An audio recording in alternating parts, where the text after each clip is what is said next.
my goal was to find a way how we can get out of this project without paying billions. Okay. And I found a way. I was asked, how do you want to win back the trust of people into the Green Party? What is rewarding is when you see that you can make people grow. We call it the third force. Yeah, that's a big challenge. We have some areas where we are still top notch. And I thought, oh my God, if we defend Europe like this, we will always lose. There's a lot that I've seen in other countries where you can save so much energy. Oh my God, we're still debating the old technologies, and China is already producing the new ones and in a very good quality. And then I said, okay, whatever. Now it's the moment to take over responsibility. Do it. Jump.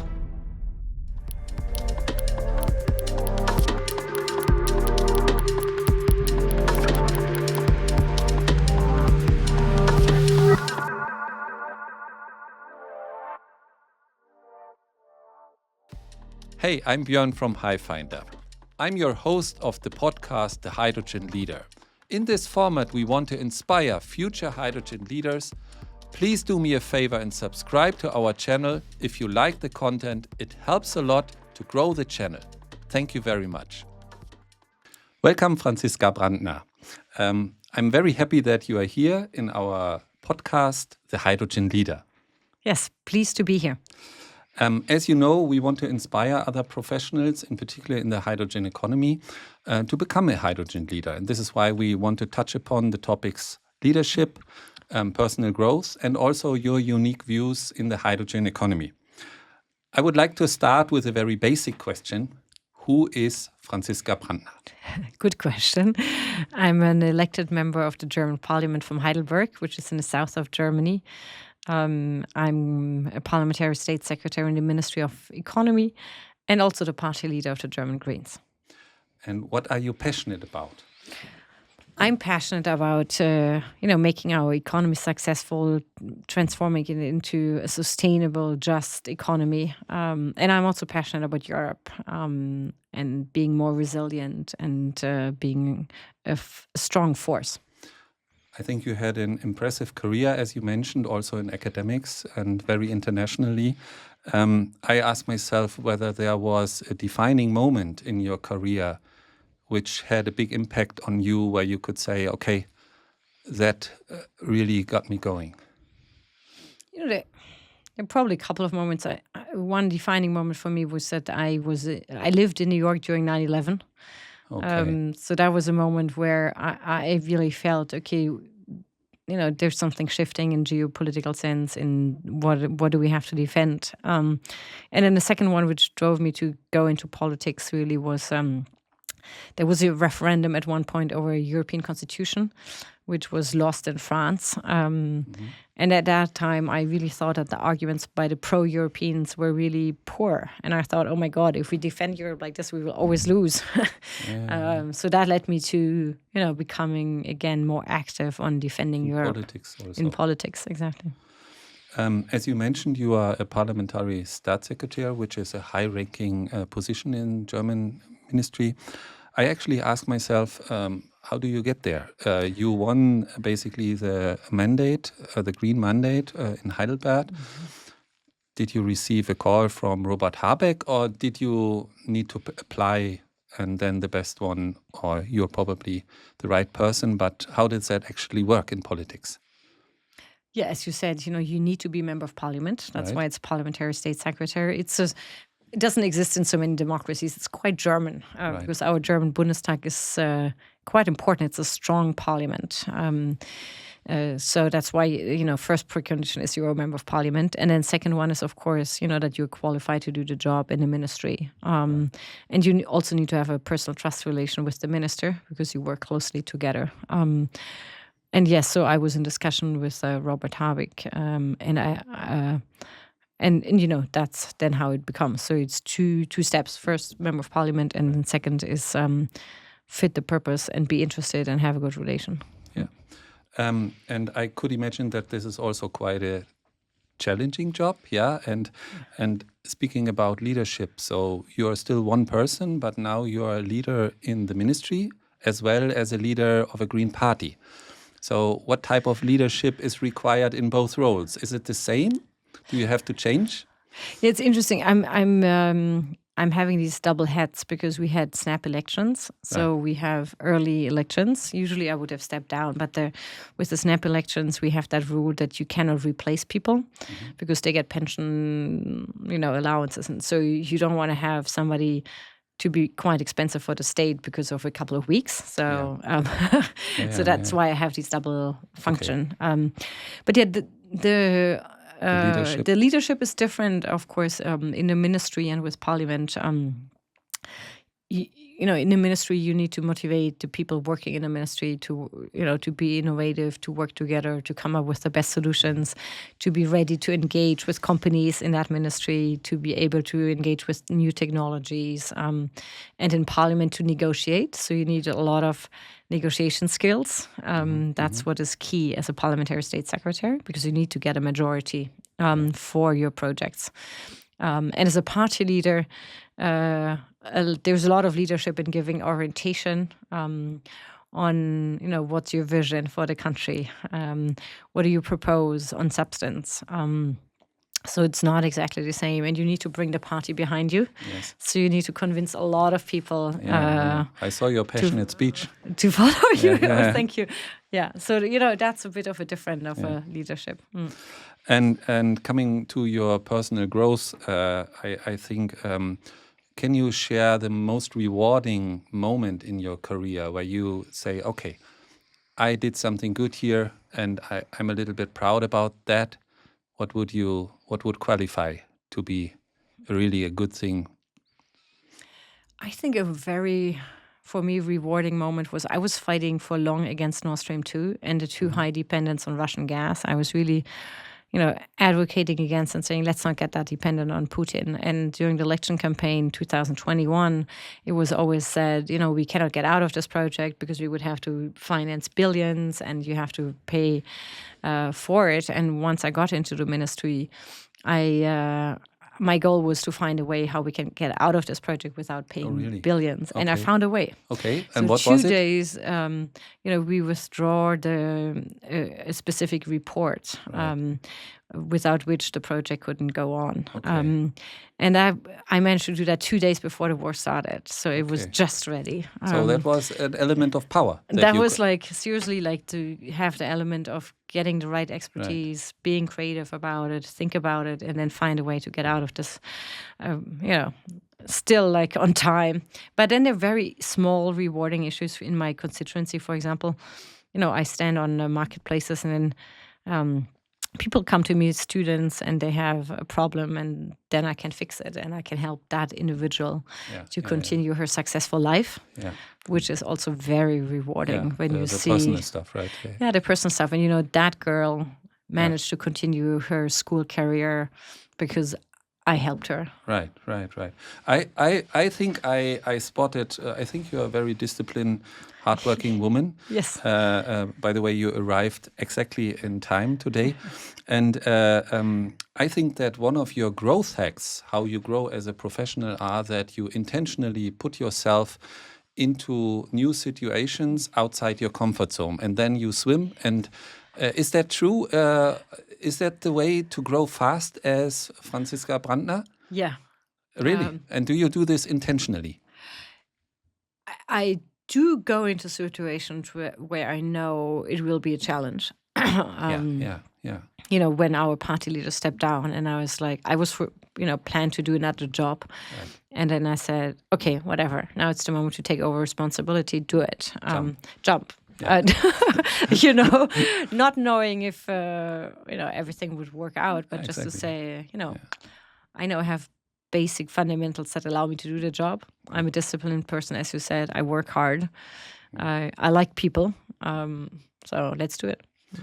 Great. And I think you're now in campaigning, having the job in the ministry, which is quite a lot on your shoulder. And I think your day is probably full of new people, full of speeches, press, so a day full of adrenaline. Yeah. What do you do to come down, to ground yourself? Because I think otherwise it does not work. I listen to music. Okay. What type of music are you listening to? I'm still stuck in the 2000s. Okay. And then I have the new music of my daughter, Okay. the teenage daughter. So Right. that's my mix. I I also skip have some years teenager. in between. So I skip, I think, like 10 years of music, but so it's my generation and that of my daughter. So music is really key for me. And then it's being with friends, with my daughter, spending time with them. Sure. Some say politicians cannot be trusted. And I don't want to go this road today, but I could imagine that in this political arena, it's also not so easy to give trust. So that because you have people searching for the headline or other parties who want your vote, is it hard to trust in the political area? And if yes, how do you protect yourself? Yeah, that's a good question. When I was getting into the new job of being a party leader, I was asked, how do you want to win back the trust of people into the Green Party? And I said, by trusting the people. And I think that this is really key, that we do trust people, that they want to achieve the best for themselves and for their country. And that my role is to free the way for them to use their maximum potential. And I think that is sort of the role that we need to find. The Greens come from a tradition of civil movements. We always said we don't trust the state. We don't believe that the market will fix it necessarily, by itself. So we trust in citizens, in people to do the jobs, just start. We call it the third force. And I fundamentally believe in that, to say, this is what this country is built on, is that people take on and just start doing something, and that they get together and find solutions. Everybody has people that one looks up to. And do you also have people that really inspired you to go the extra mile or to go on your political career? She's a person that's not so famous, but in our state, Baden-Württemberg, she is known. It's Gisela Erler. She used to be responsible in the team of Winfried Kretschmann, who is the prime minister of our state, to develop the policy of gehört werden, of, how do you engage, being heard. Right. And before that, for years, she built up a very successful company of childcare, a very flexible childcare across Germany for mothers and fathers to work, who are working in a hospital, etc., who have shifts, etc. So she has this very professional economic background, and at the same time a fantastic political skill of seeing what needs to be done to, rejuvenate democracy. And she's so inspiring. She's so smart. Okay. Coming now to another topic, and I would say women in power. Do you perceive yourself as a woman in power now? Yeah, probably I am. Okay. But yeah, it's for me, the difference was more always being a mother. I thought that this is in Germany still quite makes a difference more than being a woman, actually. I noticed that you studied also in Paris at the very famous Sciences Po, where Emmanuel Macron and Jacques Chirac also being an alumni. And I ask myself whether you can recall something from the lessons that you had there that you now learn when you are in the political arena is really true and that helps you. Yeah. Two things. One is that we really learn to assess very fast a complex setting and to read a lot. Like, the job was you get a book, 6 p.m. in the evening, 300 pages, 11 a.m. the next day, you have to write a summary. And at that time, we didn't have ChatGPT to do it. So you really had to read the book. But that was really helpful. It's really helpful to be able, to get to the core. What is it about? What do I need to understand? What are questions? So that is one skill which I'm grateful for. And the second one is that you always had to argue the other side. You never were allowed just to go one direction. You always had to say, you can argue this way, you could argue the other way, and then you had to find a solution. And I think that was very, very useful. I also do this. I love to negotiate as well, and I always put myself in the other shoe and would ask myself, what would be my strategy, exactly. right? And I think that is so useful to have exactly. that. It gives a different perspective. Agreed. So I think you might be able to share also the specific challenges women have when they strive for a leadership role. Do you need to be super tough to get there, or what do you think? I think women still have to do the extra mile, and more often we do challenge ourselves much more strongly. That we are like doubting if we can do this, and so I think there is still an additional way to go for women, and in Germany, and I think it's a bit German specific. You still get a lot of questions if you're a mother, like, how can you do a full-time job and your poor child? And, seriously, I'm like, oh my God, it's like, do we still need to get this question? Where's a father that gets this question? I don't know many. Yeah, I watched a video from 9 years ago where you were passionate explaining about women's rights in the US, in the EU. So I listened also to your application speech for the Green Party, and you proudly said that you like the party because there is a real share in power between men and women. But what I found interesting is that you noted, but the men still need to adapt a little bit. So I asked myself, what do they need to learn? I think, we have, of course, this parity within the party, but there's still also moments when you need to say, okay, is this process really, fitting for, for mothers, etc. So, and do you really accept another point of view? So it's constant. Okay, so moving on to climate change and hydrogen, I think a lot is happening in the world here. I think last year was the warmest year overall, and we exceeded this 1.5 degree warming limit shortly on the world. I asked myself, did that trigger any decision making in your ministry, or how do you deal with this now? What is incredible is that passing 1.6 has come much faster than everybody had foreseen, de facto. So it doesn't. This is not a good thing, is it? No, it's not a good thing. Yeah, it's terrible. But on the other side, we have been working hard to get on the path to our climate goals. Right. So, for me, it's another reason to become better, not only faster, but better. Okay. And tonight in the US, we have a new president, and he announced that he will exit the Paris Climate Agreement. How does that affect your going green agenda? Yeah, when they quit the Paris Treaty, I think Europe has a specific role to continue being in the lead with other and many other countries across the world to go the path towards a sustainable, wealth. And given that you have such an international background, I guess you have also seen, and we just heard about that in the lunch discussion, a lot of good things working in also outside of Germany. So are there any success stories that you would like to bring to the green hydrogen economy or to climate change that we simply can apply in Germany because it's working? Yeah, I've seen a lot. For example, Germany is not really digitalized in the energy sector. Right. So there's a lot that I've seen in other countries where you can save so much energy, where you can go faster on using new technologies because you have a totally digitalized energy system. So I think that is one area where I've been working on to really speed up the process in Germany, and it would facilitate so much. Okay, let's create a little Genie moment where you can make a wish. So if you could implement an impactful policy today for climate change, what would you do?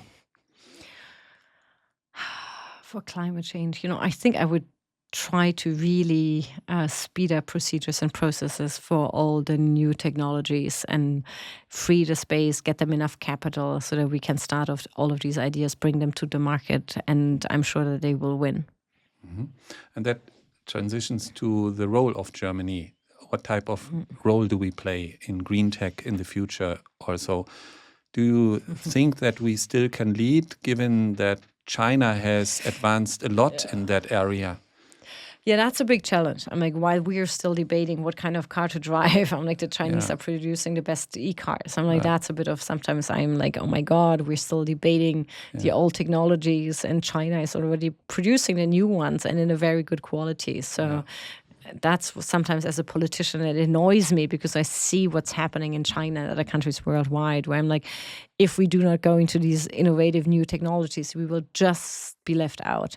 And we will not be an exporting nation, but an importing one. So I really hope that we, can be still at the top. There are some areas like small electrolyzers, we have some areas where we are still top notch. And I really hope we can keep us in that position, and where we're no longer at the top, fight back.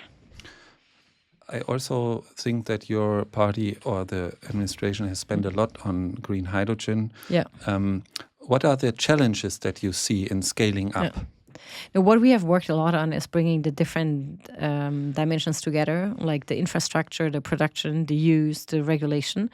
We have set up this core net for the pipelines within Germany, which I think is a big step. We're working on where we need to import it, which is difficult when it comes to the pipelines. So that's, I think, a challenge that we still have to overcome.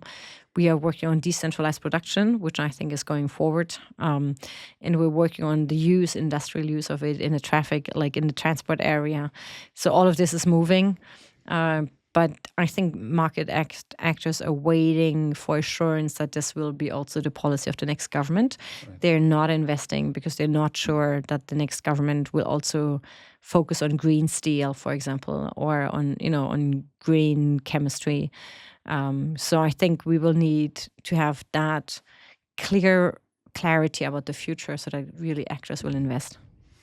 There's one thing that worries me because the AI technologies are scaling up so fast, and they use so much energy because of, are we at risk now that we are eating up the progress that we made in decarbonizing through these technologies because they simply scale up faster? That's a risk. We have been working on this, by the way, in the ministry, and I'm quite happy. I set up a pilot project on assessing the energy in software and in AI, because usually, on your cell phone you use the app, but you have no idea how much energy was needed to program it, how much is it at use. And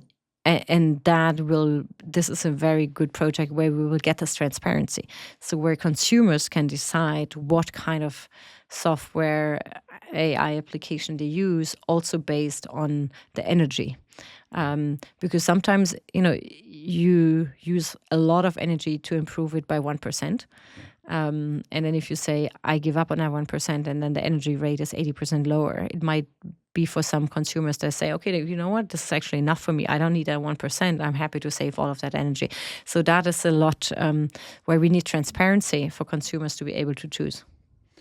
I think we could go on forever, but I have two closing questions. So, Franziska, I would love to know where you see yourself and also the Green Party in 5 years' time. And if you can share also with audience a message to say, to inspire people to take on leadership roles, what would be the message from Franziska? I hope to see the Greens in a leading position, in really part of, bringing that force of modernization, of hope, of belief in new technologies into Germany, that we do focus on what we can achieve and do not focus on what we do not want. So that's where I see us, to be that force. And what can to be motivating a leader. I think what is rewarding is when you see that you can make people grow, and see how they develop, and inspires you, and that when I see that, I'm like, that was worthwhile. And then they continue to give it to others. Yeah. So thank you very much, Franziska. Thank you. It was very interesting, and thank you for being here. No, it's a pleasure. Thank you. You're welcome.